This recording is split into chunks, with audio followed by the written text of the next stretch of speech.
Hi, everyone. My name is Ben Opapari, and this is the Songwriters on Process podcast. Since 2010, I've been interviewing songwriters about their writing process.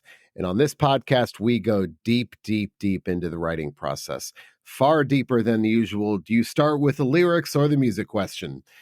By way of background, I have a PhD in English literature, and I'm a prose writer myself. I'm not a songwriter. In fact, I've never written a song in my life. But my goal has always been to treat songwriters the same way that we treat prose writers and poets, just as writers, plain and simple, and have always been interested in the writing process. This is an intelligent conversation between two writers. And on this podcast, like I said, we go deep into the process. We talk about rituals, the seeds of inspiration, the role of movement on the process, writer's block, the revision process, pens, pencils, types of paper, and of course, we talk about books. You can find all the archived interviews on the Songwriters on Podcast website and across all streaming platforms. And with that, let's dive into this week's episode.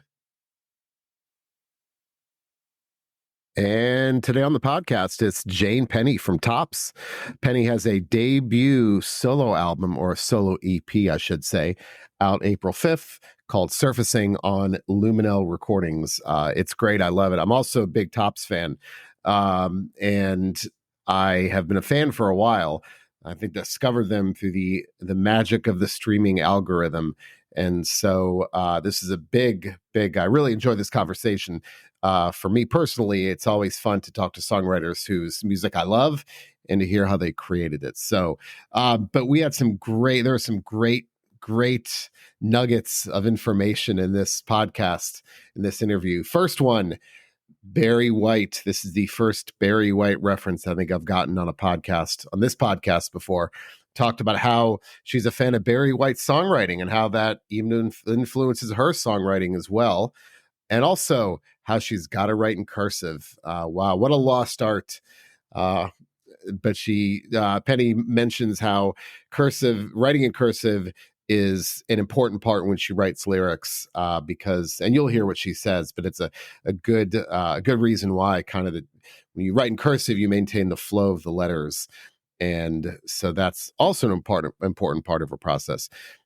We talked about also letting the external world in. I hear from some songwriters how they like to consciously observe and listen for external stimuli. She does that, but it's not really conscious; it's unconscious. And her quote from the podcast is, she said, "I like to let the extended world in, and it sets the table for inspiration." So here's where she often finds the inspiration: going to shows. So if you see Jane Penny at a show and she's on her phone, it's not that she's not paying attention. She's actually probably jotting ideas down into her phone, into her notes app. So, don't complain if you see her. She's not one of those people on their phones the whole time. There's actually a purpose for it if you happen to see her, but she's often at shows and getting inspired in that way too. So anyway, I enjoyed this conversation a lot. I hope you do too. And with that, my interview with Jane Penny of Tops. Oh, again, just to reiterate, debut EP comes out April 5th. It's called Surfacing on Luminel Recordings. So check it out. And now, Jane Penny. Do you like to create every day in some fashion, whether it's songwriting or any type of writing? Some songwriters feel like, they have to create in some fashion, no matter how bad it is, or they feel like they'll just kind of create when the mood strikes and they don't want to push it. So where do you fall in that? I like to work every day, as a creative person, if that makes sense. But I guess there's just different levels of creativity. Like right now we're finishing a Tops album. And so, there's recording vocals. Like that's obviously a part of the creative process, but it's also, you've already made a lot of the decisions, say, about like lyrics and melodies and all that. So yeah, it's been a long time. Like I've done sort of like blank slate songwriting, I would call it, like when you're just like going to a piano and just trying to see what happens. just because of the ebb and flow of everything. And now doing a bit like with Tops and then also my solo project, I'm kind of stacked up, just like working on the recording and then doing the promotion and stuff for this. But definitely like having that outlet of doing something creative every day and having that as a part of like my daily life, even if I'm promoting something, is super important to me, like just in terms of my own sanity. Yeah. So do you go out of your way? Like you say, I need to do this every day. I guess, is this something at fall that comes naturally? Or is it, I mean, some people talk about the ritual, like they get up Hmm. and they write, every day, regardless, no matter how bad it is, but they make that a dedicated part of their daily routine. Or does it just come naturally to you? I think, well, all of my writing kind of often starts harmonically, like with music often. Or at least like the words usually almost always come after the music, if that makes sense, or like in combination with.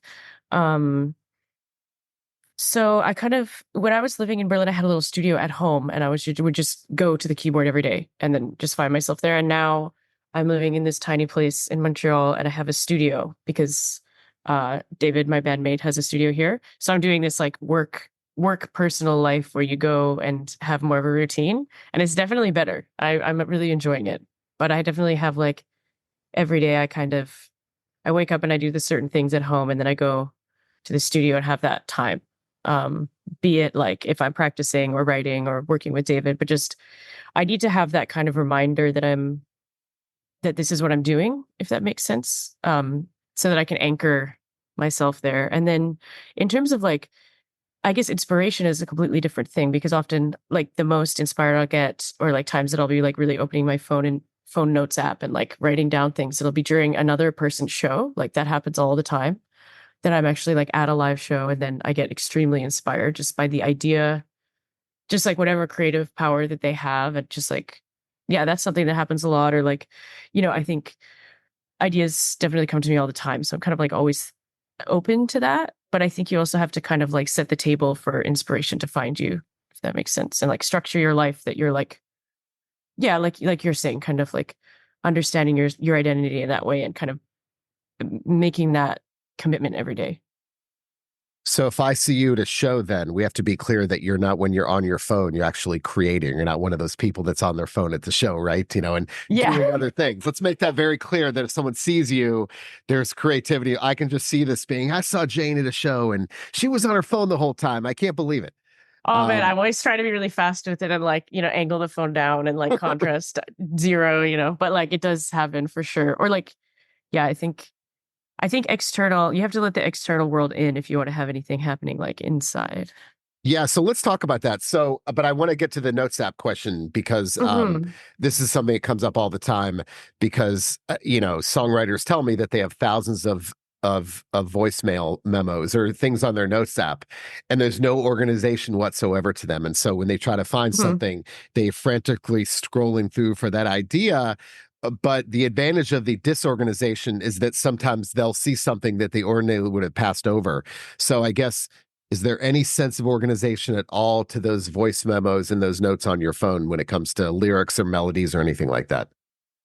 My notes app is like grocery list, notes from a phone call, like lyrics, and then yeah, like passwords that I'm trying to remember. Like it's total chaos. But I guess the notes app thing, I usually reserve that for like when you kind of need to start digging for things. It's not like somewhere that I would go immediately if I was like, I guess the ideal scenario is that you just write something in a moment and that like you can inhabit where you're at like emotionally and kind of create something that way. But yeah, like I guess especially with David, like when I'm collaboratively songwriting, there's times that we kind of just sort of have like a little scrum and we're like going through things and trying to like write the third verse of a song or just like write a song from scratch, whatever it is. But then it's more like, oh, what was that word that I saw, like what was that, like, oh, let me look at that, like let's see, let's just like bring it up, let's like use thesaurus.com or whatever, and like you're just pulling at everything to kind of do something. I think that's often like more of a collaborative form, the brainstorming thing. to Yeah. me is always like with someone often versus like kind of a more channeling. Like a lot of times with my when I'm by myself writing, it's more about just getting really deep inside my head and seeing what almost comes unconsciously to me. So explain that to me because I like what you just said about getting deep inside your head. So Mhm. um do you where do you do that? I mean, and how does that happen? I love what you just said. I'm curious. How do you get deep inside your head and write things?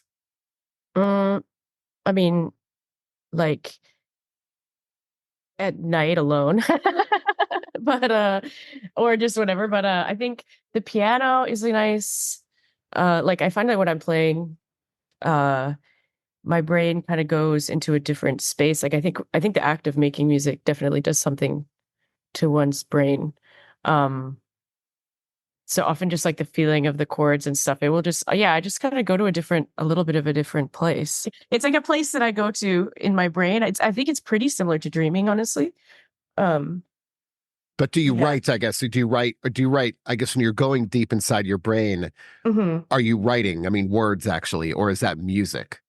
Yeah, a lot of times will just maybe this is like a bedroom producer thing, but I'll have the mic on recording and I'll just kind of go and just see what happens. And then I'll kind of workshop that like raw material. Like that was something that I was doing with my solo stuff a lot because this whole EP it all came from the production first. So I created all the instrumentals um and kind of like a soundscape that I want to build something that felt like it had a specific emotional identity, but not necessarily with words built in yet. And then I would just kind of like put on headphones and sing, and the melodies and words and stuff would just be kind of like a response to whatever state I could get in listening to the instrumental, which is pretty different than like with Tops, for example. So, and for the solo project, then, if I'm hearing correctly, the words just kind of happened because of the music. Yeah, like it was very much a music and production and kind of like sound universe first, and then taking like how does it make me feel to live in this world, and what are these like sounds, how do I articulate what it is that I was trying to create emotionally with the sound, if that makes sense. It does, absolutely. Yeah. I've never heard that answer before, which is why I think it's so cool. Um, so I want to get back to the routine, and let's talk about the environment first, because this is something I hear a lot about songwriters. I mean, songwriters tell me that they are deliberately, if they're deliberately looking at billboards, signs. They're deliberately trying to overhear conversations Mm. for a phrase or a word. I remember I interviewed Britt Daniel from Spoon a couple of years ago, and he told me that I love this image, but he told me that he would sit at a bar with a laptop and just listen to conversations and write things down. He's hearing people talk. And I thought, wow, imagine seeing, Britt Daniel from Spoon just in a bar and thinking, what is he's actually typing out conversations that he's hearing. So are you talk about the environment, but are you unconsciously receptive, or are you consciously receptive? Because I think there's a difference there. Mm. Yeah, I haven't done that kind of like purposeful eavesdropping or something. I guess I'm a pretty I definitely like notice things um around me, but I think it's more for me it's more about getting into like my own place like emotionally, and then trying to kind of like figure out how to transmit that, if that makes sense. Yeah. Um yeah, like it's not so much an outer world thing, it's more of an inner world thing. But then yeah, I have a tendency also to like in that way I'll write songs that to me are about like five different things that all make sense, but they one of them will be like a real relationship I'm in, another thing will be like swimming, and then another thing will be like my childhood or something. And then I'll like try to explain that to like uh David, who when we're collaborating on stuff, he'll be kind of like, well, why would anyone else understand any of that? But somehow I don't know if it matters that much. Like I really do like abstract kind of um yeah, strange images and things and working that into the songs. And then I think it's also really, I guess I also have like a sort of dedication to classic songwriting, um, in a sense that like, yeah, I feel like everything that I've done has always been kind of like verse chorus. I really like love songs. I like talking in sentences in songs. I like it when you can kind of hear, um, yeah, like somebody, like I was thinking about lyrics that I really like lately that have kind of hit me. I'm listening to this Very White album because I got my hi-fi system set up finally in my new spot, and I really like. I think it's a great like breakfast making album. But he has a song where he says, "A girl, you're my reality," and that's like that could sound. It's not like it's not a 10 on 10 lyric like automatically. Like I can see that sounding super bad in a lot of different songs in a lot of different contexts. But in that context of his song, and like with everything that he brings to it, and it's just it's amazing to me. So I think when rather than trying to like figure out like what kind of weird thing I'm going to reference, I'm more like how can the most basic sentiment feel so powerful, and what's that alchemy that leads to that you know Well, that is what makes poets, right? I mean, they're Mhm. able to take, I mean, the metaphysical poets talked about, you know, common things like The Flea by, I think, John Donne. That was not my specialty, but I remember, the metaphysical poets talking about taking that ordinary object and making us see it in a way. But I guess all poets do. I mean, I know that's a different type of writing, but poets, that's the beauty of good poetry, is it takes something that an everyday object and it makes you see it in a way you never saw it before. Right. I think that's kind Mhm. of what you're talking about with what you're trying to do with songwriting, right? Yeah, definitely. Like I try to think, I haven't, I should read more poetry in my life because it's always really satisfying too. But like I feel like I read a lot of Sylvia Plath poems at one time, and she'll just like talk about something in her apartment or like something really banal, but then you meet a person through the way that she's doing that, and you feel how they're feeling in that moment. It's like that's yeah. I think that I love the transportative quality of music. And yeah, that kind of just like sharing, yeah, sharing other people's emotional like realms with them. So you mentioned emotion. Is there an ideal emotion when you tend to get your best writing done? Mm, I mean, I feel like there's easier things. Like I feel like the hard situations and angst like lends itself really well. But then I also try to create other atmospheres. Like, uh, yeah, I've definitely at times been overly aware of like, am I making too many sad love songs? I want to make one that's like happy. Like that's another. People always talk about, oh, there's songs about love, but there's also like, I think celebrating love is kind of an interesting thing versus like hard times and all of the issues that people have, that kind of thing. Um, but yeah, definitely, I think I run to music at times of need for sure. Like that's yeah, So definitely.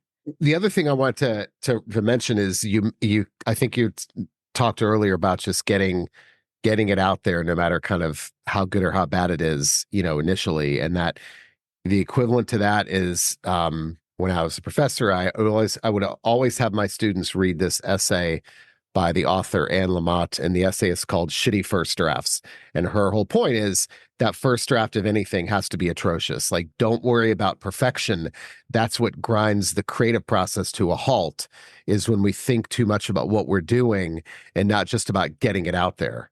Um, and for a writer, I think that's, I'm a writer too. And I think as a writer, the last thing I want to be doing is thinking about the words on the page rather than just getting them out there. And that's why I love that shitty first drafts idea. Just everything is supposed to be bad. Don't worry about how it looks. But it sounds like also you kind of operate that way when it comes to music. Is that right? Yeah, I think a lot of the different aspects of making music and also what it means to be a musician today, um, especially for someone like me that can be like run a little bit on the sensitive side, like I think it's really important to make a decision about when to bring in a creative lens, or sorry, a critical lens on what you're doing. Like for songwriting, I think that it always I'm really of the belief that it always needs to happen. And that's something that I always try to do, is kind of really look critically at the lyrics and structure of everything that I'm doing, any song that I make before I actually commit to it. But that's like the last step, you know? Uh, and I think, yeah, it's always this push and pull between like allowing creativity to flow and then trying to kind of like steer the ship of what you're doing. Especially if you're collaborating with people, because then there's also their feelings and everybody's experiences are coming in. You might, you know, it takes time to understand where people are coming from. So I want to talk about revision because I'm always interested in the revision techniques when it comes to lyrics. So, and we'll talk about ritual because I think having a ritual is key for me at least. But Mhm. I have two things I do. I never write and revise in the same place. So if I happen to be writing in this chair, I'll revise in that chair behind me. I never write. I feel like spatial distance is key. I need to separate myself from the the creating when I go to revise.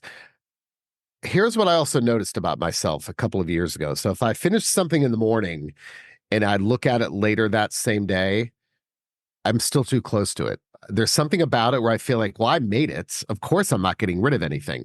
But if I finish something at night, if I wake up, all it takes is one night's sleep, and I wake up the next morning, it's unbelievable how aggressive I can be in my cutting of things. It's almost like one night of sleep made me look at maybe a new person. And it was like, oh my God, I can't believe I wrote that. So I'm because you also mentioned writing in sentences, and I think that probably involves more revision than I would imagine than writing, just standard verses. But I'm curious, what do you have any kind of process like that when it comes to distance from something in the revision process, anything like that? Yeah, I think objectivity is super important. And like, yeah, when you're saying that about needing to have a different space, I think for me, it's needing to have time, like using time a lot in terms of like, uh, yeah, just allowing yourself to get that distance so that you can see things in a different way and allowing things to kind of marinate the way that they do. And then in terms of like, yeah, like the actual revision and stuff, I think there's just a lot of things that I I think about, and then it's sort of like you create these rules. Like I don't like things to sound overly diaristic. I don't know if that's a word, but like a diary. I don't It like is it to now. be like I don't like it when it sounds like I'm just like if it's about how I'm feeling and somebody else can't inhabit those feelings, then that's a no for me. But then I also like statements that feel really like that somebody's speaking. So it's all about like also, using I, you and me tonight every time, this kind of thing, like being careful about that. But then I also am like the one that is always doing that and fighting for that to make sense, and that's like obviously the way it needs to be. So I think, yeah, it's good to have like a way of, I like to have certain kind of like things that I can scan what I'm doing for, like little, just, and I don't know if lazy is the right word, but just sort of like tendencies and things that can kind of make things a little less special than they could be. But then I also think that like you can never really have a hard and fast, uh like there's almost no rule that I've made for myself that I'm not feeling like I could break anytime. Right. But I think those rules are really important, and it is really important to kind of like dissect what you're doing and try to make it um make it strong enough on its own that it can mean something to somebody else about their life and they have no idea why you wrote it. And like the number of times that people have come up to me and been like, I know what all of your songs are about because they're about what I'm going through. That to me is like, that's a huge sign of success and like a huge compliment to receive. So I'm going to use the word you said diaristic, right? We're going with that. I'm going to use it. Listen, that's how It language sounds a gets little crazy. that's how language gets formed. I mean, how else do you get Yeah. these words? So we're doing it right here. So Okay. when you write those words like that are diaristic, do you uh are you aware of it as you're doing it and do you stop yourself or do you let it go and then go catch those things later on? I think what it is like everyone's feelings are important, but just because you had a feeling, it doesn't mean that that's a good song. So, honoring the like emotional integrity of or the place that things came from, but not assuming that whatever you feel is necessarily like that you articulating your feelings is accomplishing the same thing as writing a song. Because I think um to me every great song has its own identity and it's like almost its own entity. Um so if it's just an extension of your own feelings, yeah, it's hard to explain. I feel like I hear it happening a lot in music, especially now when like, another thing I was thinking about with songwriting is like that Barry White song. I was like, I wonder who, even in my head, I'm like, I wonder who he's singing about. And then you look up, there's like 4 songwriters on the song. Uh, so that craft aspect, I think, is really interesting to me. But what I was Versus the saying kind with of like, versus the kind of like idea that, oh, like I'm an artist, so anything that I feel has weight, a special weight that's different than somebody else's. Like that's not an achievement to me to like feel a feeling.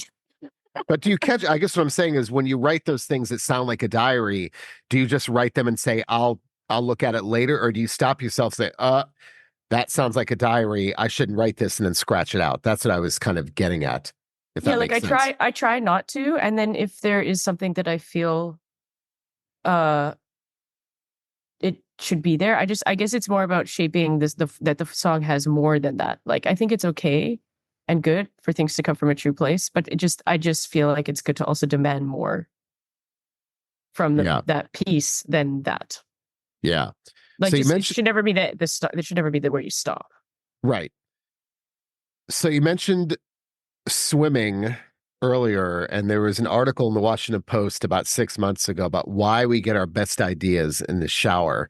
And I love to talk to songwriters about this because this idea that happens because when your brain when you're involved in an unconscious activity, that's when an activity that requires no conscious thought, that's when the unconscious bubbles up.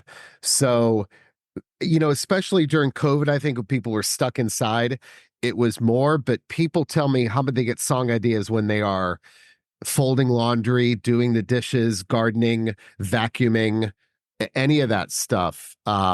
Swimming, walking, hiking.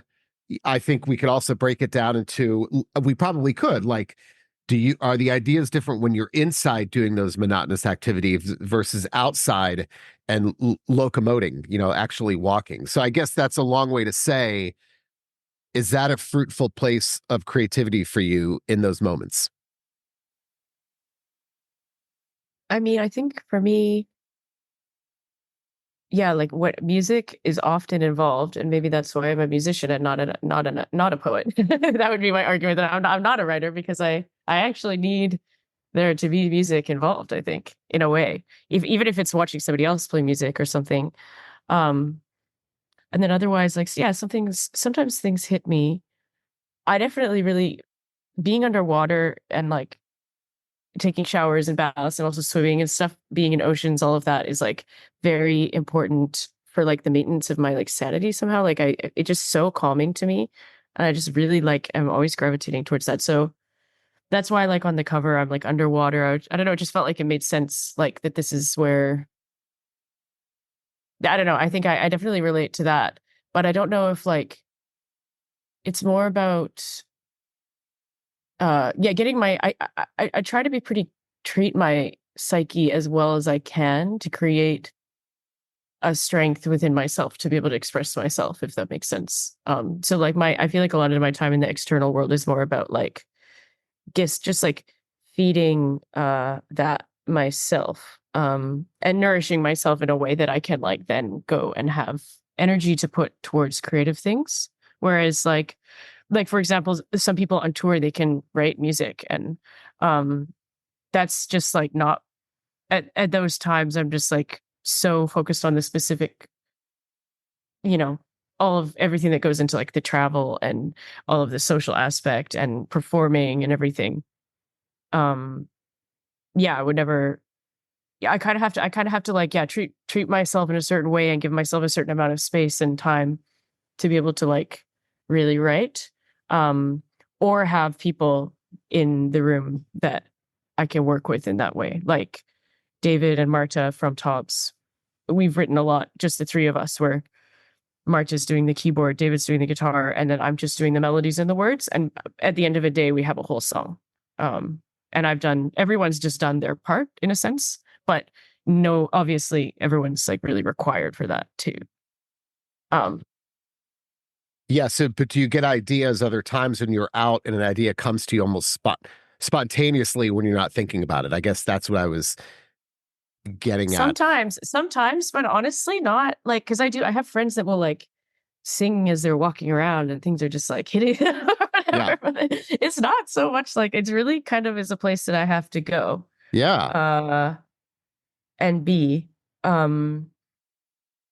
Which, yeah, it's interesting. I think that can be yeah, it's at first I think I dealt with a lot of I used to be concerned, like for example, if Martin and David were coming by, I always felt like, well, if I don't write any words, like then it just doesn't happen. Like I was very like I can't pressure myself, so I would do this like I call it like humana hey now, when you're just kind of like da da da na humana, and you're just like whatever.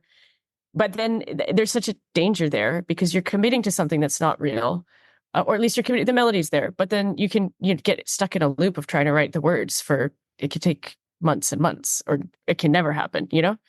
So now I find that something about, yeah, creating the environment, like, and then putting that pressure on myself to just like really get something out, and really write it in that moment. I think, yeah, that's become my favorite way to try to work. And then obviously like having that period afterwards of like revision and kind of brushing things up. And then when you actually go to record the vocal too, that's another thing, like as a vocalist, like the delivery and everything can change so much. The song for me, like what actually sounds the best in the recording at the end of the day. And then sometimes I've rewritten whole songs in that context too. So Speaking of writing, I always ask songwriters when it comes to lyrics, are you a computer person or a pen and paper person?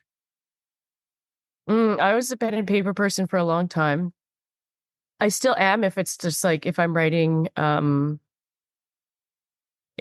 just creating on my own, or if I'm like with Marta and David. And then to me, the computer is when you get real with shit and you're like, Yeah. okay, we're making decisions. We're noticing all of the like places that the rhyme doesn't make sense, or you use the same word twice, or there's too many like boring articles or whatever it is.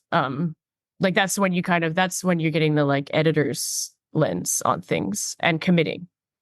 But I'm a big I like writing cursive. I'm like ancient person in that way. I feel like nobody does Okay, that, hold on. but I really like writing cursive. I always have.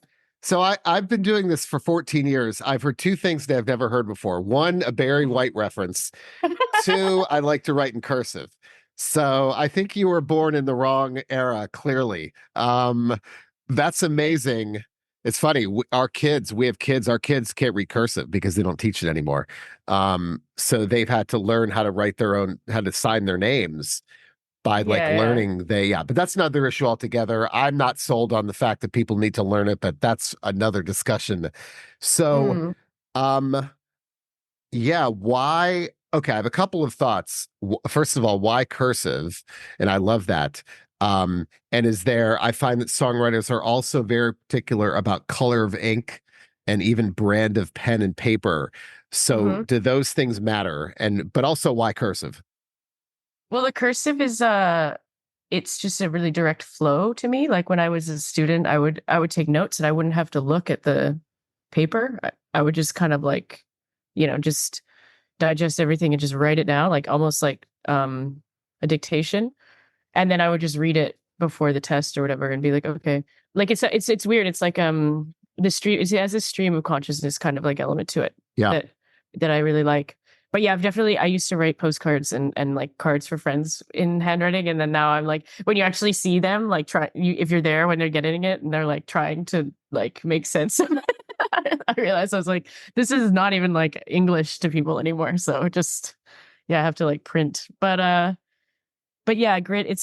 We're talking black pen, definitely inky pen, grid, small grid paper. I like coils because I like also then can rip out pages for set lists. And like this size. Like, yeah, I have my book here, obviously. Yeah. And Wait, why then the grid paper? You mean that actual like graph paper? yeah, like graph paper. Why? I've never heard that. Three things I've never heard before. Why graph my paper? my dad is the same actually. It's you can draw or write. It's not like you can treat it as like a plain one solid plane, or you can use the guides for writing. I think that's part of it. I'd often find that I don't like to be limited by the actual distance between the lines. Like sometimes on like kids like Kaye or whatever, there'll be like so much space that yeah, I don't want to have to like format. I want to decide how big I want to write in the moment. And so like the grid just gives me like a basis that I can work on. I don't actually have to go in between the lines, if that makes sense. I also do like a lot of I Ching. And it's nice for that. It's like nice to like draw them out. I don't know. I'm just my mouth is open because I'm Sweaty just that you're amazed at this. I love this answer so yeah. much. Also like to-dos and stuff. I doodle a lot. I don't know. I guess I just I definitely go through like this is like extremely important for me Yeah. to operate as a human. Like just But it's actually very similar to my notes app where like if anyone was to look through it down the road, they would be like, oh, there's this like poetry, and then there's like notes on a phone call, and then there's like I should want to clean the bathroom this week or whatever. it's it's Every it's all one thing, and I used to kind of think about more about like how that's presented or how what's the results of it are, but now I kind of just treat it as like this is a tool that I use to like get my thoughts organized in my life, like have a handle on my life. So I just kind of I just kind of go through like I used to try to separate the notebooks and stuff, but now I'm just like it doesn't matter, like just every day a new page, whatever happens. So I have two thoughts again. So I interviewed Jerry Harrison from the Talking Heads, and he's a visual artist also. And he said that he has to have he loves a felt tip pen because he loves the scraping sensation of the pen on the paper. I thought that was really cool. That idea that he has that tactile, he has to feel that resistance. So here's my theory, because I'm the same way, is that like if those lyrics are on a notebook that also has your shopping list, your to-do list, all those kind of things, that by doing that, we make the process less precious, which is a good thing. So if you only have a notebook dedicated to lyrics, there's more pressure. But if those lyrics are interspersed with everything else in your life, it's like just another thing. And I think about songwriters who tell me that they like to do that. They write lyrics on the back of like utility bills. And because again, it makes it less precious and less pressure. So I wonder, I don't know the answer, and I'm not going to speak for you, but I'm curious if that could be an element of it is the less pressure, the more productive it is. Yeah, definitely. I think it's just a tool. I think I haven't, to be honest, I'm not trying to flex or something, but I haven't had a real issue writing songs in a long, long time, which is nice. Yeah. So I think I haven't had to worry about whether or not like there's a pressure to it or anything like that. But definitely, I do a lot of. I'll write lyrics to a song and then I'll rewrite them the next time I'm working on it. Like I don't go back. I'm not like trying to find, oh, what was that place that I wrote that song? If that makes sense. Yeah. So that kind of like administrative aspect of work and stuff. Like I can see how some people would do that. I feel like I kind of have to resist that.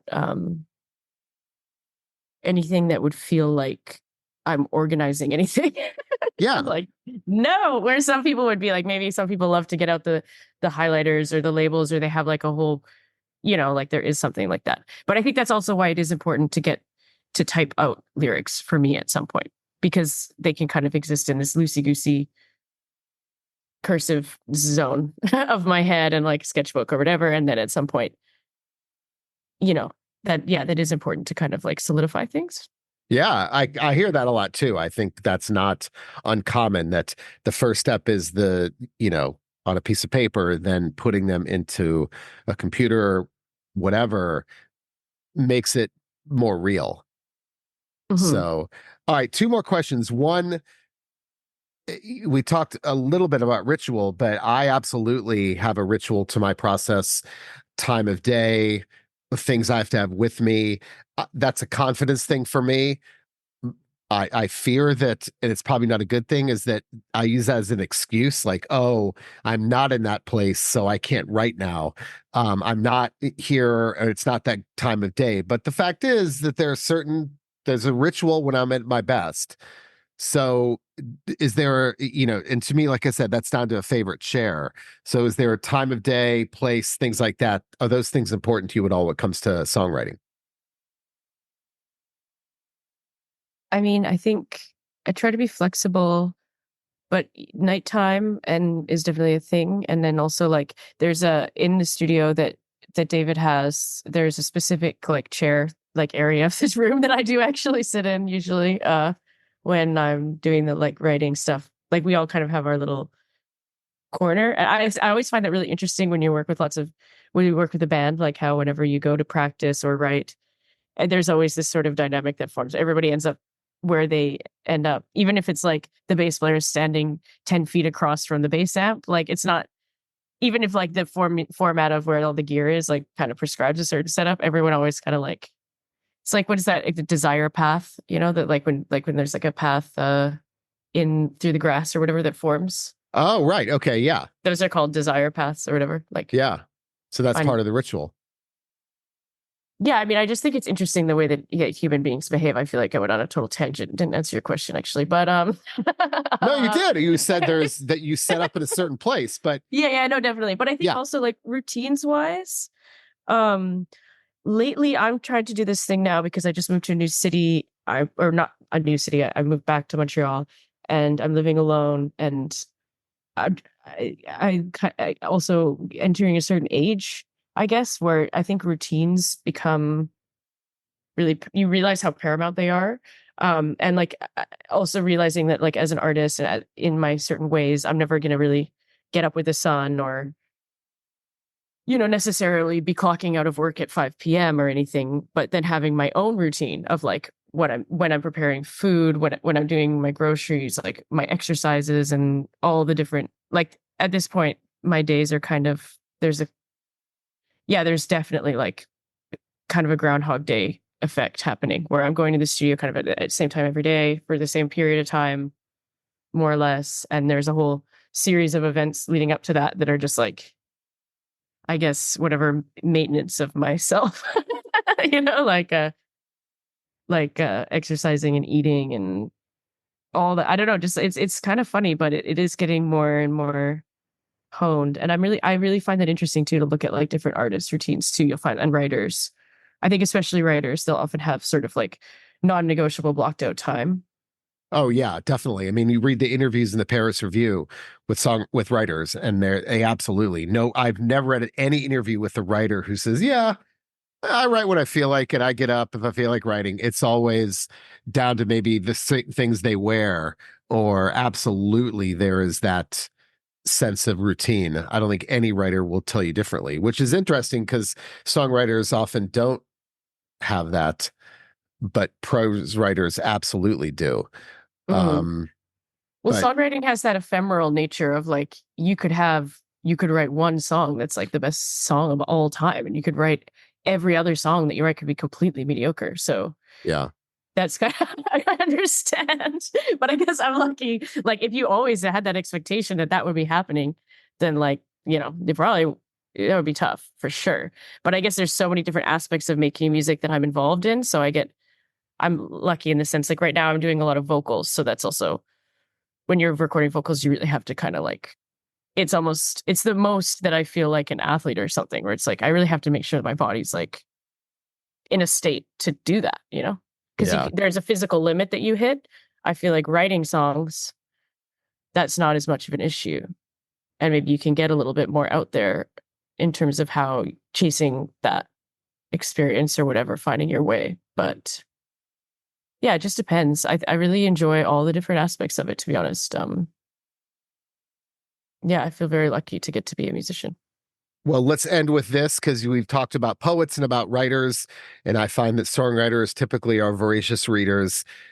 You know, to me, there's always a through line between lyrics, how much writing people do, how much reading people do, and the quality of their lyrics. So, who do you like to read? Are you a genre person? Are you an author person? Who are some of your favorite writers? Mm, I'm gonna get in trouble here. I'm not really like a huge reader. But you said Sylvia Plath, though. I was so excited when you said You're Sylvia like, Plath. she's got it. No, like I guess okay, things that have really, really, really influenced me. Martha Graham's autobiography was like hugely influential to me. And then I read this book called Perfume, the story of a murderer on the fall tour that I was doing with Tops, which is all about scents. And it was really interesting from like a musical perspective to like uh I feel like music is and scent, sound and scent are kind of the two of the sensations that I find the most interesting in terms of the least quantifiable, but also kind of like the most powerful in terms of like the grip that they can have on us in a moment or whatever of experience. So yeah, that was a fun one. But yeah, I watch a lot more movies than I read books, to be honest. So I don't have like or I'll read authors like Welbeck that I'm like, I don't really want to rep Welbeck. I don't know. I feel like I said I don't read, and then I talked about a bunch of things, and now I just feel like I sound pretentious. But I don't think that I read that much. And some songwriters tell me they go to art, like Hemingway famously said, every writer should go to art galleries to get inspired. And I always think about that, like how we get inspired by other types of art than the art that we are engaged in. Yeah, definitely. I definitely imagine a lot of writing that I've done. There's a sort of an imagine like a cinescope version of it in my head, like of a certain place that I'm going or a world that I'm trying to be in. Yeah, like almost like movie scenes and stuff. I think that that's also pretty common for songwriters. I don't know if you found that, if people say Definitely. that often. Yeah. So do you get inspired then? Do movies inspire you as a songwriter? I mean, I guess it's like in the sense of like fodder for your imagination for sure. One thing I've been kind of nerding out on Kate Bush recently, and she will be like, "Oh yes, actually, I wrote it from the perspective of his mistress." In that, like, like not even the main character, but like some, like really just, and that is so sick. And I would like to do that, but that's not something that I like. In that sense, I haven't done that. Um, but I do think that's some next level shit for sure. And that's it for today's episode. Hope you enjoyed it.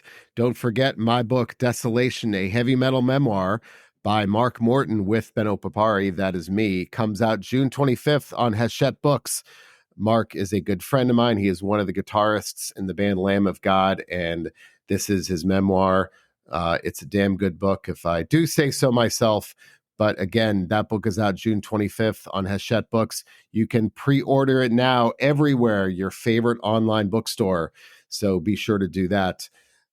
The site, Songwriters on Podcast, contains all of the archived episodes of the podcast. Of course, you can find them on all streaming platforms as well, but they're also on the site. I only have had the podcast for about I don't think even 2 years. Before that, all of the interviews were transcribed, and that took a lot of work. And that's why I started the podcast. So if you want to read the interviews that I did before the podcast, they are on Songwriters on Podcast as well. There are about 200 of them going back to 2010. So check those out. If you want to get a hold of me, Ben at songwritersonprocess.com, or fill out a form on the website. I'm here for your questions, your complaints, your concerns, or your interview suggestions. I'd love getting those as well.